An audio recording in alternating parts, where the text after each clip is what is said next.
Your manners, Julia! Nakakahiya ka! Dismayadong sambit ni Mommy. Their change is fucking impossible. I regret hoping that they will somehow consider me as their daughter because they need my help. Hindi pa rin pala. Para pa rin pala akong isang empleyado na ipapatawag kapag kailangan. They are still using me. I am still a robot. Fine. Mom. Fine, Dad. But I want my office back. Sabi ko gamit ang matigas na boses habang nakakuyom ang kamao. I'll make sure that they'll see that they treated me wrongly. I proved to them that I am better than anyone else. Pero hindi ko na yun gagawin para matanggap nila ako. I will do this for myself.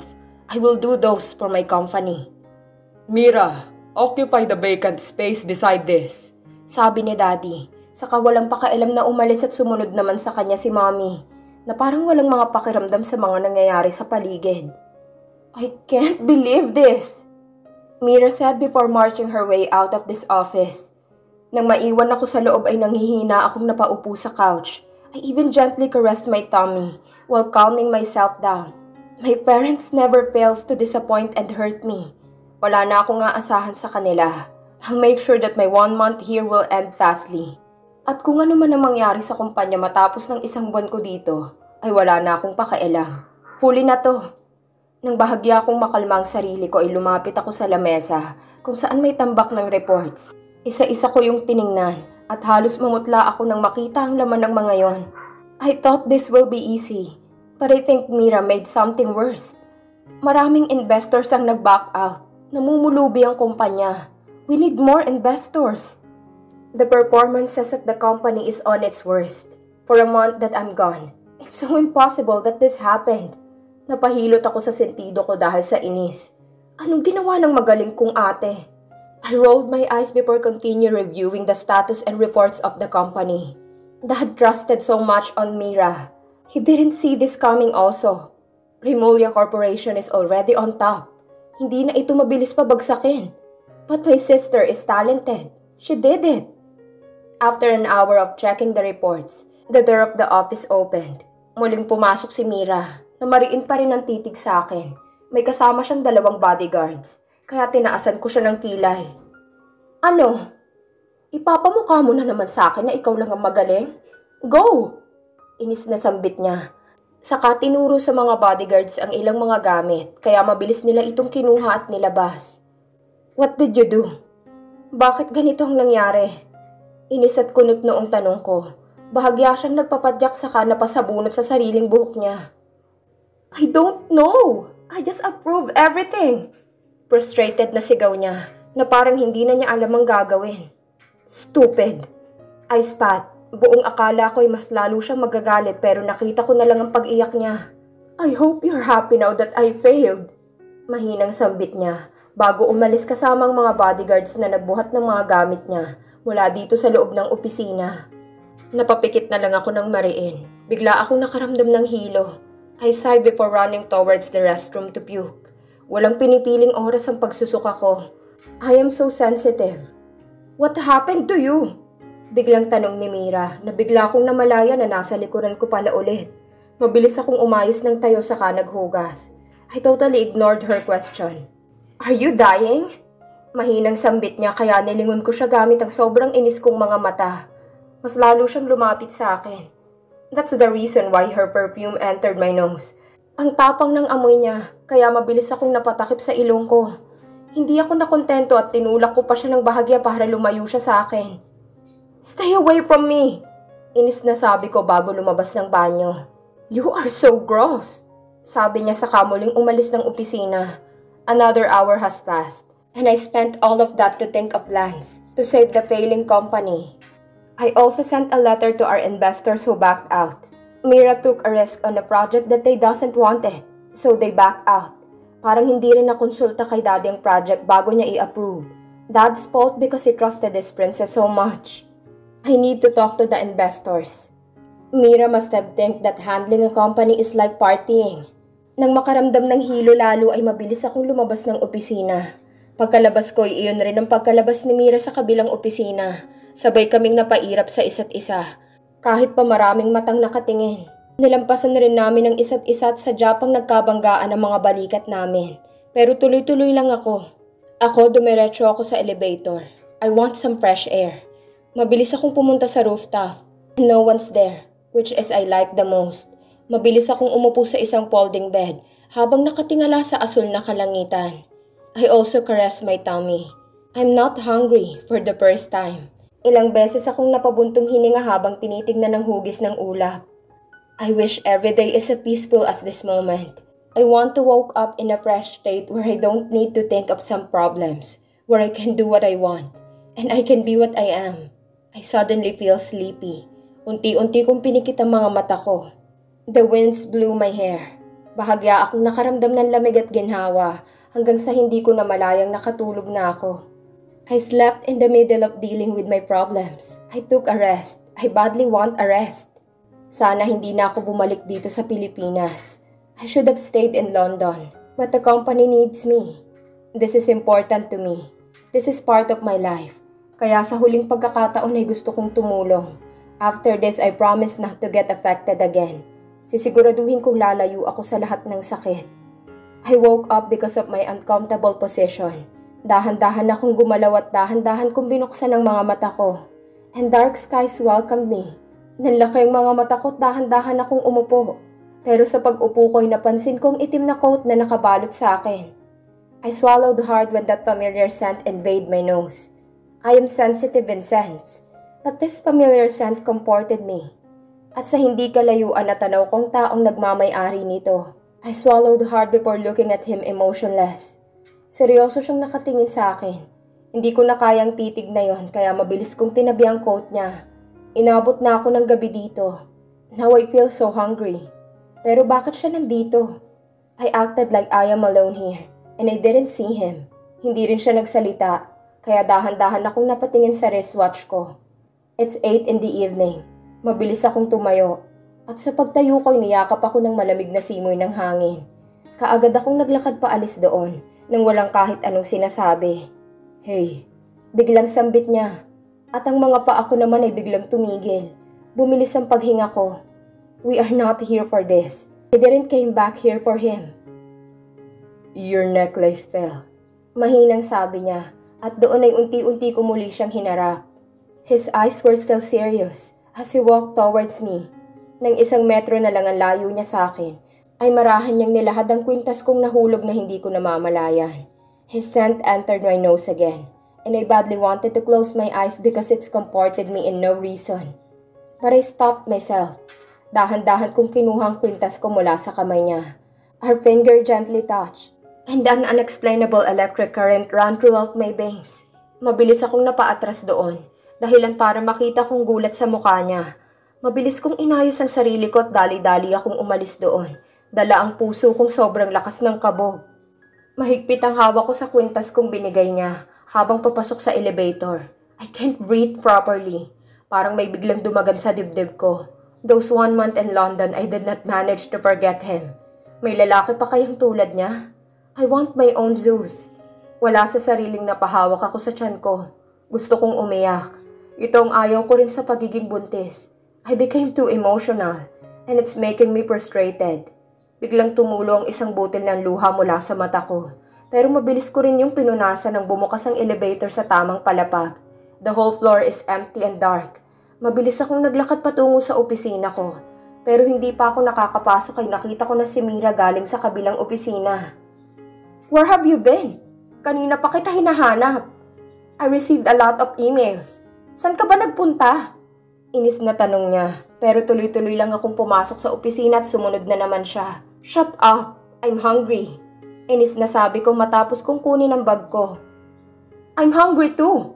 Sigaw niya pero tinalikuran ko lang siya at mabilis na naglakad patungo sa elevator. This is harder than I think. Akala ko hindi na ako maapektuhan kay Zeus. Sasama ako, Mira said. Hinayaan ko siya at hindi na pinansin. At doon ko napansin ang kwintas kong hawak ko pa rin hanggang ngayon. I smiled sarcastically. Pakiramdam ko dumikit ang amoy niya sa akin. Ibig sabihin kanina pa niya ako pinapanood? Ilang oras siya sa rooftop. Why can't he just leave me alone? Ilang sandali pa'y ngumisi nang matunog si Mira, kaya tamad ko siyang nilingon. Oh, I suddenly remembered. Your boyfriend. He's working here. Kayo pa ba? Maybe he got tired of you? Pangiinis niya na inirapan ko lang. Muli siyang ngumisi. He's guwapo. No wonder you like him. Dagdag niya kaya mahina akong napasinghap. Those are not the words I want to hear right now. Zeus Anderson, pero bakit narinig ko sa ibang empleyado na ikakasal na yun? I have a really good hearing, she said. I tried to act cool, but I can't. Namilog ang mga mata ko, at parang bigla akong uminom ng mapait na inumin. Mira suddenly laughed because of that expression. Wala akong sinabi. Natulala lang ako. Why am I shocked? I should have expected this. That's their plan from the very beginning. Wala sa sariling napahawak muli ako sa tiyan ko. We'll be okay. I promise. The next day, a lot of business trips welcomed me. I want to act like I'm sick because I'm too lazy to do it all. But I can't. I came here for this. For the company. So I need to do this. I went to Singapore, Thailand, Taiwan, and Japan for 3 days. It was exhausting, but a little bit worth it because I closed every deal with the newfound investors. At unti-unti na ring bumabalik ang mga dating investors, kaya medyo nakakatayo na ang kumpanya. Nang makabalik ako sa Pilipinas ay ramdam na ramdam ko ang pagod ko sa pagpapalit-palit ng bansa at ng klima. Dumiretso ako sa unit ko at natulog ng 3 oras, and I woke up around 1 in the afternoon. So I decided to just eat outside and to visit the company. Wala sa sarili akong naglalakad papasok sa loob ng building. Habang hawak ang fruit tea sa kaliwang kamay ko, my baby must also be tired. Napabundong hininga ako. I am craving for something again. I want sinigang. But the thing is, I want sinigang cooked by Zeus. It's so hard. Parang gusto kong umiyak. Kaya nang bumukas ang elevator ay nakapikit akong naglakad palabas. But before I could open my eyes, I bumped on someone. Kaagad kong naramdaman ang lamig ng inumin kong natapon sa akin. Kainis! Inis na sigaw ko, sabay tingin sa nakabangga sa akin. Inis akong napairap nang makita si Zeus ang nakabangga ko. Tumingin ka kasi sa daan mo! Inis na sigaw ko bago ko siya nilampasan. Ma'am, biglang tawag na siyang nagpatigil sa akin. It was a simple word, but I feel like that is endearment to me back then. I'm really crazy. I'm sorry. Mahinang sabi niya, kaya napalunok ako ng mariin. Saka tuloy-tuloy na naglakad papunta sa loob ng opisina ko. Nang makapasok ako ay bigla akong umiyak sa simpleng dahilan na yon. I'm too emotional and Mira found me in that situation. Mabilis kong pinahid ang mga luha ko. Saka malamig na tumingin sa kanya. Mabilisan ko ring hinubad ang coat ko na nabasa kanina. Saka tinuon sa kanya ang buong pansin. Gulat siya sa naabutan kaya hindi siya nakapagsalita kaagad. Pero bigla siyang napatikhim. What? Malamig na tanong ko. Kumunot ang noo niya sa kamarahang umirap. Wala. I just came here to check on my best and business-minded sister. Sarkastikong sambit niya na ikinairap ko rin. You know what? Why don't you review the reports of this company and try to study everything? Bakit mo ba sinasayang ang oras mo na inisin ako? Inis na tanong ko. Wow, why? Sinasabi mo ba na wala akong alam? Malakas na tanong niya kaya napailing na lang ako. Yes, you are stupid. Then fine, I am stupid. I am brainless. Ipamukha niyo pa. Biglang sigaw niya, kaya umigting ang pangako. Get out. I have no time. Natigil ang pagsasalita ko. Nang bigla siyang tumawa ng sarkastiko. Am I a disappointment? Mahinang tanong niya matapos ang pagtawa niya ng ganoon. Wala sa sariling napatitig ako sa kanya. I didn't say anything. It's my first time seeing her sad eyes. Palaging inis, galit at panunuya ang nakikita ko sa mga mata niya. Ngayon ibang-iba. I feel like I am staring at different Mira. I disappointed, Dad, she said. I sighed. Alam mo bang naramdaman ko? Na malaman na tinawagan ka niya para muling mamahala ng kumpanya dahil hindi ko kaya? Dahil hindi ako kasing galing mo. I ask you the same question. Alam mo bang naramdaman ko simula pa noon? Huwag mong isumbat sa akin ang lahat. Dahil alam mong mas malala ang nadaanan ko. You were loved as a daughter, while I am treated as an employee. Mariin na sambit ko. Dahil doon ay napatiimbagang siya bago ako marahang tinalikuran. Be careful. He might pass this company to you. Especially now that he knew that you are more into business than me. Sabi niya bago tuluyan lumabas, kaya natigilan ako at napakuyom ng kamao ko. Dad can't manipulate me again. Hindi ako magpapadala. Habang iniisip kong bagay na yun ay may biglang pumasok na mensahe sa phone ko, galing kay Daddy. Walang emosyon ko yung binasa. At kaagad na naghalo-halo ang emosyon ko nang mabasa kong laman ng mensaheng yun. Dad, you gained more investors. Good job. Namasa ang mga mata ko. Good job? Masaya dapat ako dahil sa kauna-unahang pagkakataon. Ay sa wakas nakita niya ang ginagawa ko. Pero dahil sa sinabi ni Mira kanina, ay mas lumamang ang takot ko. I don't want them to manipulate me. I knew Dad. Our name over anything else. Our dignity over everything. Not when I'm pregnant. No. Hindi ako nag-reply sa mensaheng yon. It's making me nervous. I feel like Dad is planning for something. I hope I'm wrong. Sana bungang isip ko lang ito. Sana talaga unti-unti na nga silang nagbabago.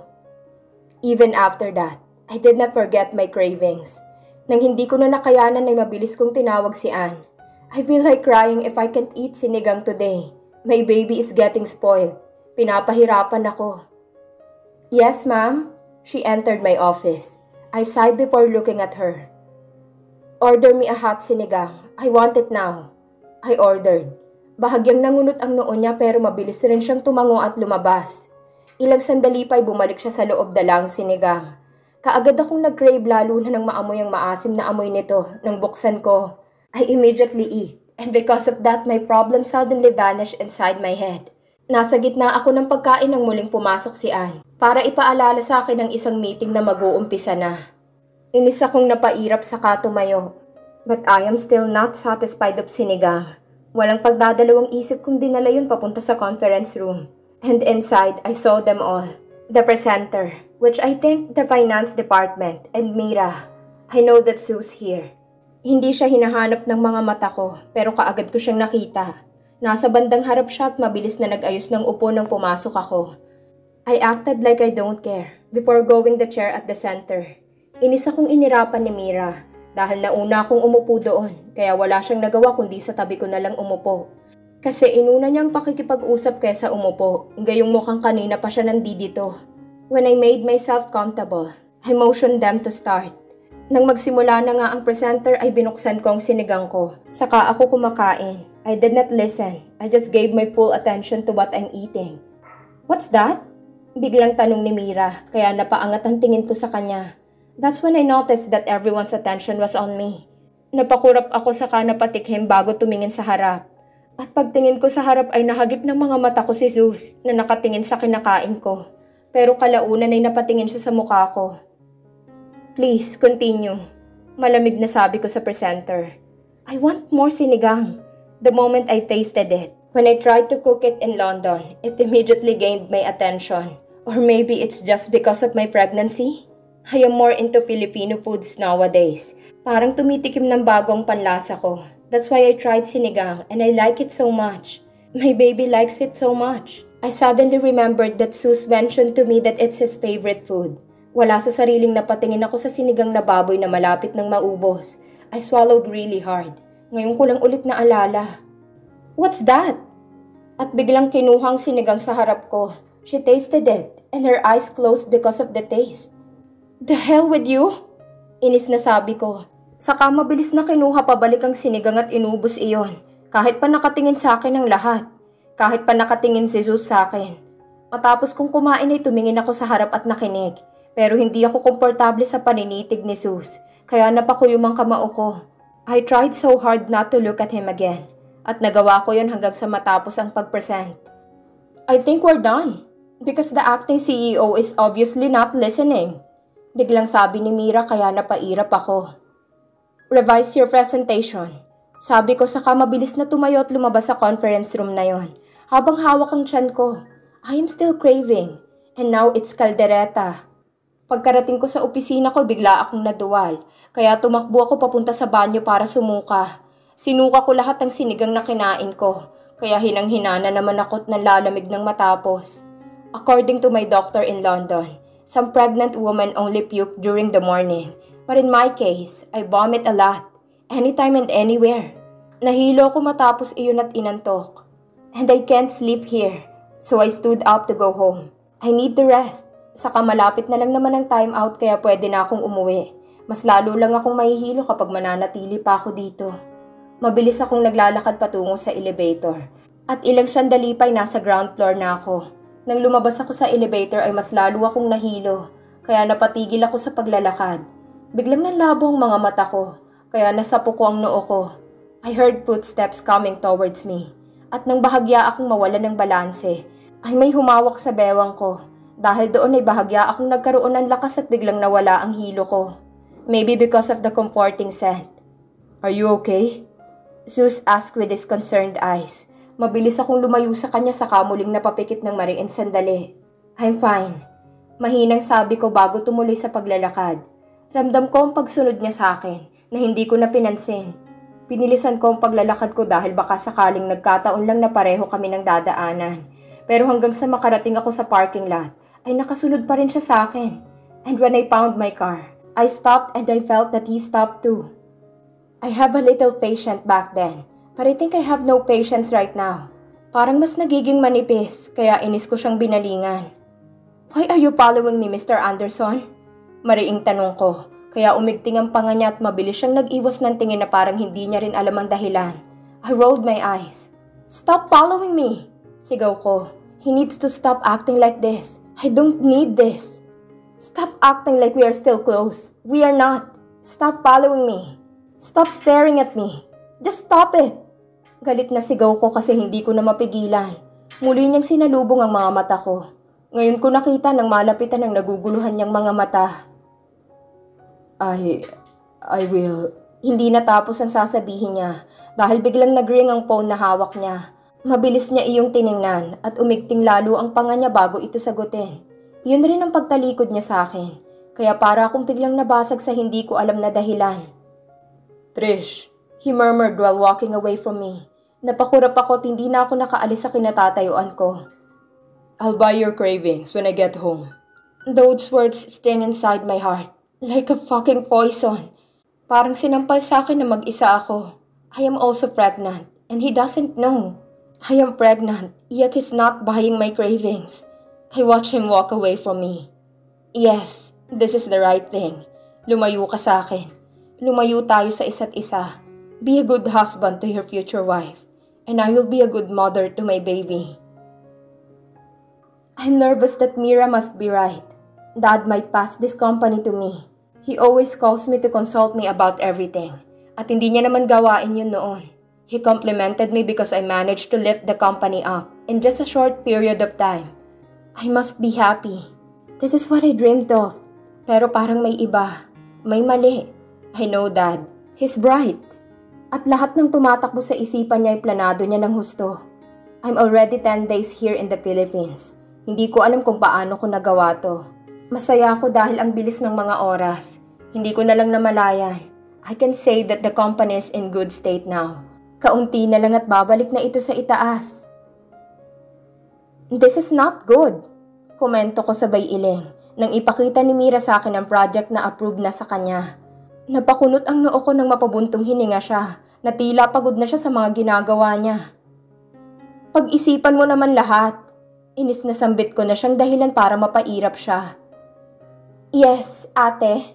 Sarkastikong sambit niya kaya napairap rin ako. Come on. Ikaw nang mamamahala nito. She scoffed like she heard the most funny joke ever. Nanliliit ang mga mata ko sa kanya kaya unti-unti siyang ngumisi. Me? Isn't it obvious? Ikaw ang magmamana nito. She said so I shook my head.